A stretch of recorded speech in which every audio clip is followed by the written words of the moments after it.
to another edition of It's Talladega. In case you're watching for the first time, this program is designed to talk about all the good positive things going on in and around Talladega, a city that's open for business. And we've been fortunate through the years to have different category of guests. And today we're very fortunate to have probably one of the oldest businesses in the state of Alabama, better known as Talladega Insurance Agency. We have William B. McGee III and William B. McGee IV. I'm not sure about who the first, second, and third was, but we've got the third and the fourth was today. William McGee III is better known as Bill McGee around Talladega. And of course his son, better known as Boyd. Welcome, gentlemen. Thank you. Good to have you with us. Good to be here. Appreciate you being here, Bill. I don't know if I can reach you that far or not.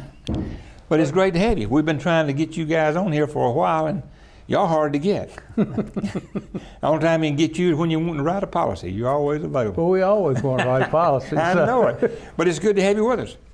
We want to talk about the McGees, your forefathers and the forerunners and whatever, and bring it on up to the day's status of what you got going. And let's talk about 18, what was the year of 18 that you think we... 1858. 1858. Could it be maybe a little bit farther back than that, Bill? It probably does go further back than that, but we have a check written December the 21st, 1858, which would make, that's probably goes further back because they didn't write that many checks back then. I don't think you'll pick up on the camera, but you've got it framed. And it was a $100 check? It's a $100 check. 18 and they didn't write that many checks back then, so we could go further back than 1858, but that's the date we're using, which we've been told makes us the oldest agency in Alabama and the third oldest agency in the United States. And certainly the longest agency in Talladega County. I hope so. If you're that old in the state, you'd have to be that old in the county. Matter of fact, let's see, Talladega was 1834. 1834.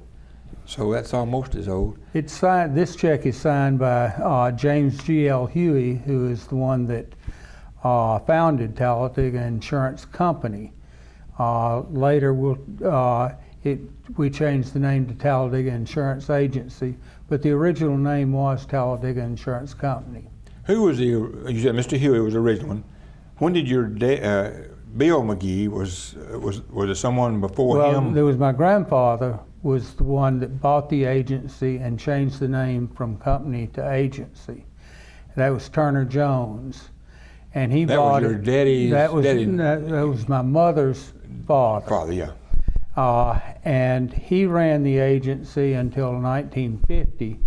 When my father moved to Talladega to take over the agency, he actually was a pharmacist and didn't like doing pharmacy. He wanted to get out and meet people and see people, and couldn't do that behind a pharmacist's desk. So anyway, he moved to Talladega in 1950. Then I moved back in 1974, and Boyd's been back since 2004? 2004. So that's the 4 generations of our family that have had the agency. But of course it goes back further, like I said, to 1858. Right. I don't know if we can, I don't think the camera can pick it up, but let's hold that up and share with the viewing audience what this is here. Is that the first insurance policy, or? No, it's just an insurance policy that we found that it's written on the Niagara Fire Insurance Company, and they advertise that they have assets of over $1,250,000. We insure buildings worth more than that today, but that was a big deal in 1878 when this policy was written. It was written for on a dwelling, and the house was insured for $800, and the premium was $25. That same policy today would be rough figure. Well, I don't even know how to think about it, writing an insurance policy on an $800 house. Y'all probably don't even insure those kind of houses. Well, I don't No, we think do. that many. You do. We insure just about any kind of house you can bring forward, that's for sure. I know you're an independent agency and you write about anything. You have different outlets for. Well, that's a good segue into the reason why we're so proud of this. You know, we used to just say for the longest time that we've been in business since 1858, and then we started to think we're not doing a good job saying what that means to our customers. And what that means to our customers is we feel that a lot of carriers want to be in our agency because we've been around that long. And in this business, you're only as strong as the carriers you represent. The stability is very important. It Or is. the companies. And the companies. Mr. Barton, you could come walking into my office and say that you have a car wash business. And if I don't have a company that does car wash businesses, then I can't help you. So we feel that a lot of carriers want to be in our agency because of how long we've been in business. They know that we're going to be here for the long haul and that we have a good, long-lasting reputation, we believe. Right. So that being said, that's why we don't just tell people we've been in business since 1858. We tell them we've been in business since 1858, and what that means is we have the companies with which to shop your insurance to meet your needs. So that we can write just about anything that comes through our doors, whether it be a small house, a large home, whether it be somebody like my father told you on the show the other day that is doing a golf tournament and needs a hole-in-one prize, or you know they're a foundry, they're a donut shop or a barbecue restaurant. We feel like we can pretty much meet whatever need walks through our doors. So. I was amazed, I guess amazed at what Bill said the other night about the hole-in-one. If I understand what you're saying, if I want to go out here and say I'm going to sell chances on whatever, and I want to buy an insurance policy to protect me just in case somebody lucks up and wins my prize, y'all can do that. Right. The hole-in-one, so you say, okay, if you make a hole-in-one, we're going to give you $1 million. I can buy $1 million insurance policy to pay off this hole-in-one in case someone lucks up. Is that correct. basically what you're saying? Many tournaments are held at Selwood where people shoot skeet and they'll put a cotton ball under that skeet, and if that skeet is shot and the cotton ball falls and it lands in a certain circle, you can win a certain amount of money. Now it's not Selwood that sponsors that, but people that put on tournaments, just like people that put on tournaments at Alpine Bay. So they buy insurance to protect them in case. That's right. It's an odds game, just like Las Vegas. Yeah. You know. That's how often do you have to pay off? I don't have to say knock on wood because I simply just provide the coverage. Right. It wouldn't be me that pays it out on an instance like We that. had one tournament But where a dealer offered a car and somebody did get a hole-in-one. So that's one instant where we did The pay off company has on to it. pay off. But you know, it has to be defined. It's not a hole-in-one on any hole on the course. It'd be a certain hole. It's a certain hole, certain and amount of footage, a certain amount of people witnessing and watching, and that kind of thing. I You don't know. get two shots at it and use your mulligan. Yeah. I know you mentioned the other day about the racing. that was one of the more interesting Came within a things. second of. Yeah, came within 1/1000th of a second of guessing it correctly, and that was about $1 million. Nobody would have, when you're saying you got to guess the speed exactly, and it's like 212.212 miles an hour, and the person may have done 2.1 instead of 2.2. It's interesting, you know, how they figure what the odds are, and how they set the premium. But we've got people that can do that. Is there a lot of this throughout the country that do these kind of coverages? Well, I mean, you know, we were telling someone the other day, we have an insured that's renovating the United States Capitol right now. Yeah, from Talladega. And we have an insured that just did the front 7 doors to the United Nations. You know, so there's some neat things that come through our doors that we have to be ready to have that relationship with that company to discuss them considering writing such a policy. Is this a workman's comp insurance policy? Is it a performance policy, or is it, what kind of policy is it for the Capitol? That's more of dealing with the government and what they want. I didn't know what was It's a liability policy. to make sure you're going to do what you say you're doing. No, or it's you not. don't get hurt. It's if somebody gets hurt as a result of the work that's being done, either while it's being done or if it fails and hurts somebody later. So that's what they're doing there. But we've got large insureds, we got small insureds. We insure actually insure a life insurance company, and so we. How do you insure? Is it underwriter type thing? Well, no. A life insurance company is just like any other company. They have buildings. They have Okay, I contents. thought you meant you was insuring the life No, insurance no. policies But against death. Directors and officers Yeah, right. liability, all that kind of stuff. That's great. So anyway, we can do just about anything that anybody brings in. I'm just curious, how many how many companies do you have at your disposal? 20, 30, 50? Oh, we'd have much more than 100 if you added them all up. But We have a lot of workers' comp companies. We have a lot of companies that just like to write rental dwellings. A lot of companies that just like to write auto only. And then we have the companies that like to write home and auto. And then of course we have our commercial companies that want to do the schools, or they want to do auto fleets. There's so many different companies that have different appetites, and we've got to be able to feed them all. I know y'all been a carrier for the city of Talladega for many years. That you cover, I guess, the fire damages. We do for the buildings and the liability and that kind of thing. And the county and the city are both ones that we really enjoy doing a lot because they're a little bit different, and we know, having done it for so long, we know what the exposures are, and we've actually found things that they didn't call us in about that we called and said, we noticed you're doing this or whatever, and have gotten it added on.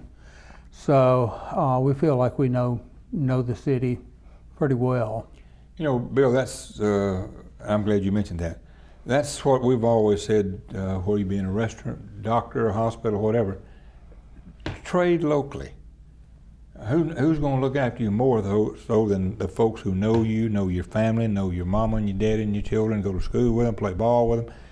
They're going to look after you. If I walk in and need something other, you know me, you know the family, you know the history, you know what I might need, and I don't even know I realize I need that. Same thing with the city. You know what the city needs. And you see some things maybe that the proper people wouldn't know what we need. And I think it's very important you trade at home, stay at home with your business, whatever it is.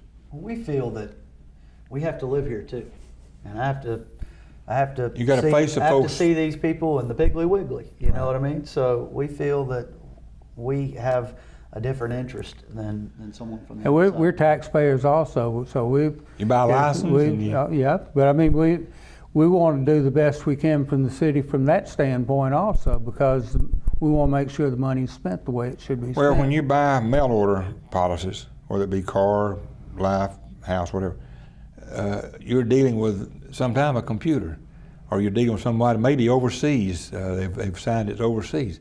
They don't know who Boyd McGee is or Larry Barton is. They just know what you're telling them, how big your house is, how many square feet it is, and trade locally. That's what we'd like everybody to do. Go ahead. Go ahead. Speaking of, you got to meet folks in Piggly Wiggly. I met you, was it Friday night? I was coming out of Piggly Wiggly, cold. It was bad cold. Of course, I'm old, and I realize I get colder quicker than these 3- and 4-year-old youngers do. But you said, say hello to Mayor Barton, and you had your daughter, Anna Harris, in there with you, and another young lady, and said, tell them where you going. I said, we're going camping. I said, this kind of weather, you guys going to freeze to death? Share with the folks what happened from there. Well, I grew up here. So, when you grow up here, you learn to appreciate the outdoors and the free God-given gifts, I guess you could say. And my daughter's always wanted to go camping, and Dr. Dollar, who has been here, I'd say, probably 3 or 4 years now. Dr. Zachary? Dr. Zach Dollar bought Dr. Tom West's dentistry, and his daughter has always wanted him to take her camping. And so anyway, Chip Moore, who works at First National Bank and has 2 boys, and they like to go camping. We got all our kids up and gave the wives a free hall pass to do whatever they wanted, I guess you could say. And I don't think they saw what the weather was going to be before we headed out the door. But anyway, we got our s'mores and hot dogs and all that fun stuff, and we had to build a bonfire to stay warm, let's just say that. But Chip Moore has a friend, I believe, that has a RV, and really roughed it. Yeah, so we had some heat at bedtime, but I think the kids might even had Cartoon Network after it was to go to sleep to. But Really roughing it. You went out to top trails. yes, sir. Went out to top trails. You know, it's pretty neat, and you can go about 5 minutes and be in the middle of the woods. 2,800 acres. That's right. That's right. And so we had a neat time, and those bunkers are right there, and the kids think that's pretty neat. And we sat and told them about what they were used for, and you know, the history of those, and they thought it was pretty neat. They're walking in there looking. I think I found something from World War II, and it was a little screw or something like that. You know, the piece of a machine or something, but. They certainly appreciated the history and being outside. So. Wes Pope is doing a great job out there with top trails, and of course it's going one of these days to be one of the best things we've got going in Talladega. I think it's a great thing. And then when the shooting range, that's not the proper name of it, but when it opens in June, that's going to be bringing folks from everywhere. A lot of things going on in Talladega, and it's thanks to people like Bill McGee and you that's making us what we are. Well, I'll say this.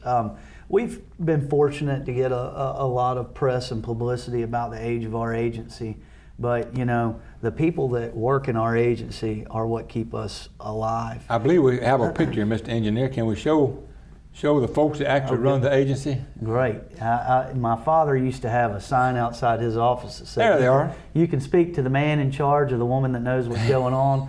And we have 4 women that keep us afloat. Mary Beth Keith, who does personal lines.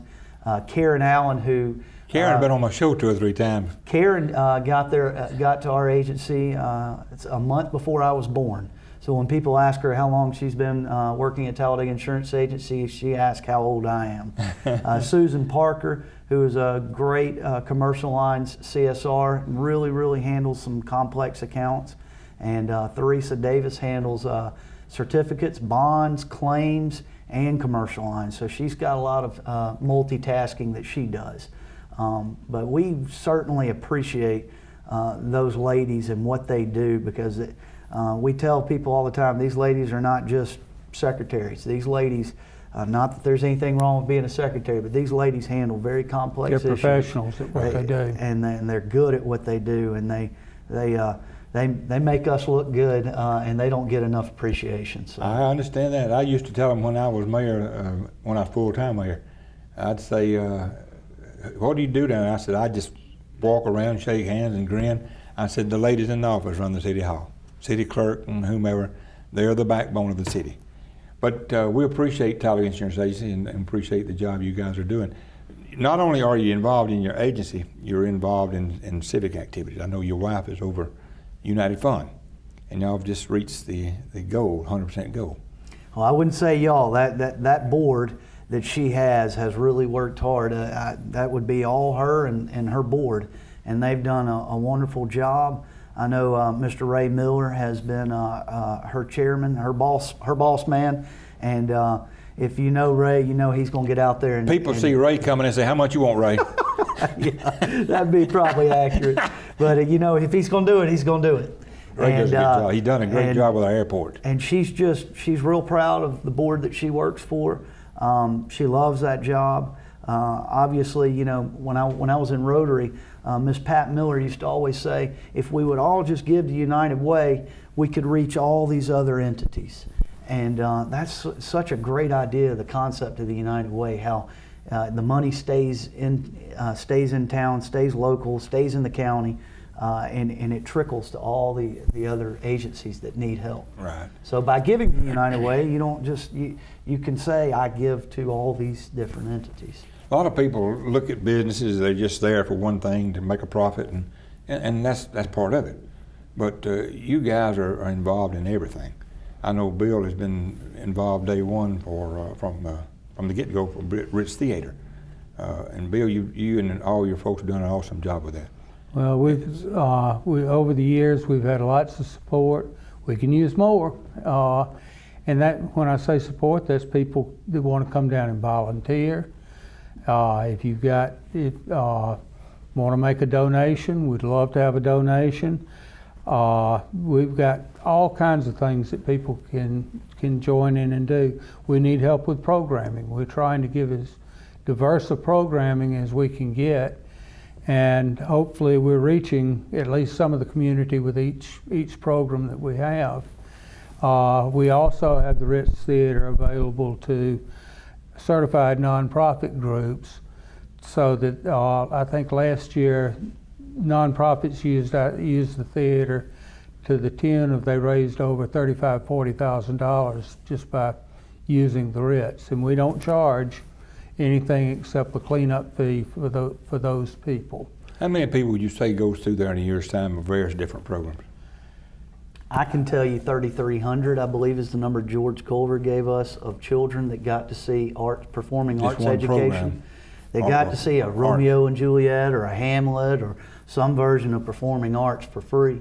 So it'd be thousands actually in a year's time. Oh yeah. That would attend. 3,300 children in 1 year. So this spring we're doing for, I believe, 4th, 5th, and 6th graders, Play to Win, the Jackie Robinson story. That's going to be great. And every child in the county, and I think it's 4th, 5th, and 6th grade will be able to go see the show and see it for free. And that's what your donations do and help supporting the Ritz Theater. We give a lot of children never ever have another theater experience, but they do get to see live people on stage doing a play or something like that. So we feel like it's a very important component of what we do at the Ritz. And George being one of the greatest components. If anybody knows George, that man eats, lives, and sleeps The theater. only problem you have with George is he's bashful.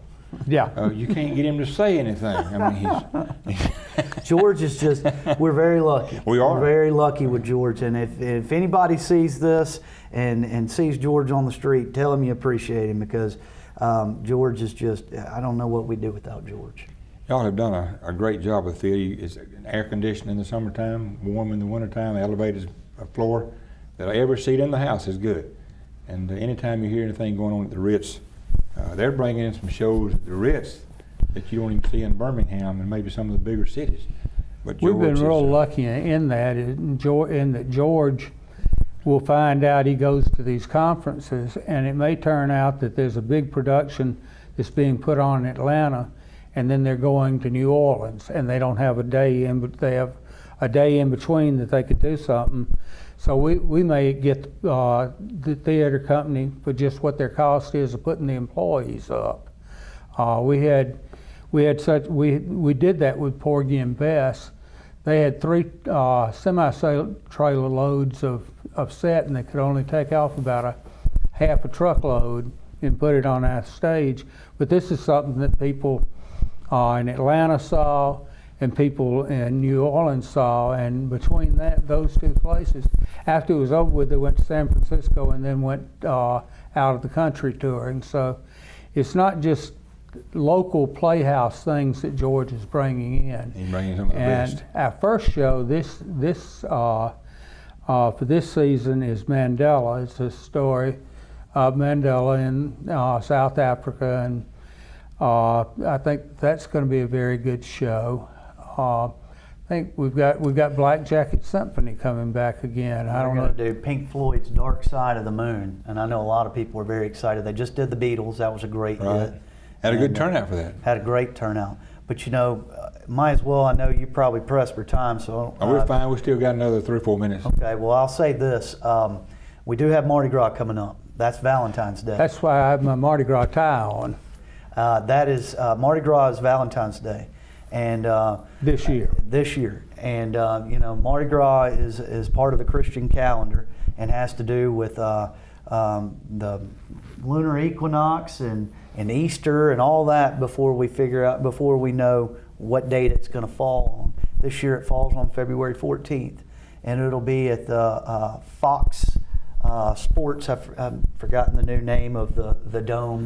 Fox 1 Sports the racetrack. Out at the At the racetrack. racetrack. And it goes from 6 to 1 a.m. But we have a monkey wrench in things this year, and that is that we do not have Tommy Moorhead with us anymore. I know it. It's And worse. that is, I think, there's not a person in this community that didn't know Tommy Moorhead. He touched everyone Yeah. directly or indirectly on That's his right. actions and things he got involved in. And Tommy was a very selfless person, and for years and years and years, he gave himself to so many different entities, so many different fundraising events, and he did love Mardi Gras. It was a special thing for him.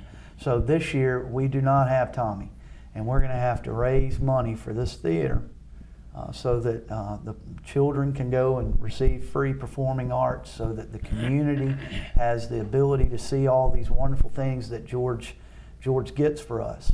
And this is the fundraiser for the Ritz Theater, is Mardi Gras. This Mardi Gras party is not for a certain group of people. Open It's to the not public. for this group or that group. We have tried as hard as we can to show people that this Mardi Gras party is for everyone. And if you can't afford to go to the party, we do have that parade. And that is one of the great things about the parade. We understand that the party does cost some money, but the parade is there. And that's free, so. And we like to believe that our parade is one of the greater parades because we throw beads If you and moon pies. like moon pies and beads, there's plenty of them. Throw it out there. That's right. George just ordered 54 cases of moon That's pies. a bunch of moon pies. And I don't know how many hundreds of moon pies are in each case, but there are a lot. And we've got strawberry to banana to coconut to chocolate to vanilla. And that parade's going to be when now? It's It'll be the day of the Mardi Gras ball. It'll be February 14th. February 14th. Okay, Yes, sir. about Valentine's. That's right. You said Yes, that. sir. I know that Digga Brew House is going to have a big party the night before, and they're going to have a big event during the day to come watch it from their front porch. So it's real neat to watch the community come together for a day parade, a daytime weekend parade, and kids running all over the place looking for moon pies and beads and whatnot. But you know, we do feel like we're going to have some great trips to give away. We usually have a dog or a gun or something like that people can purchase. But we have a great band this year that plays everything from Motown to modern day music. The Classic on Noble caters the event with shrimp and grits, which is labeled as one of the top 20 dishes to eat in Alabama. Classic on Noble shrimp and grits. We'll have a live oyster shucking bar with Apalachicola oysters. So it's a great party. 7 hours of fun. So. I can't thank you guys enough for being on. Absolutely. Billy, you've done a good job with him. You've taught him well. That was the plan. Did George teach him some too? I mean, I think that Boyd talks about as much as George sometimes. that's okay. so. That's good. It makes my job easier on this program. I don't have to keep pulling something out and pulling something out. Well, we appreciate the opportunity, and we appreciate the outlook of Talladega being open for business. Well, we appreciate you guys, Bill. Appreciate you promoting Talladega. Talladega too. is open for business, and everywhere you go, I know you could, and we got about 15 seconds, but everywhere you go on behalf of insurance agents, whether it be a meeting or parties or whatever, you are the face of Talladega. You represent Talladega, and you do a good job of it. Thanks for tuning in, folks. We'll see you next time for another edition of It's Talladega.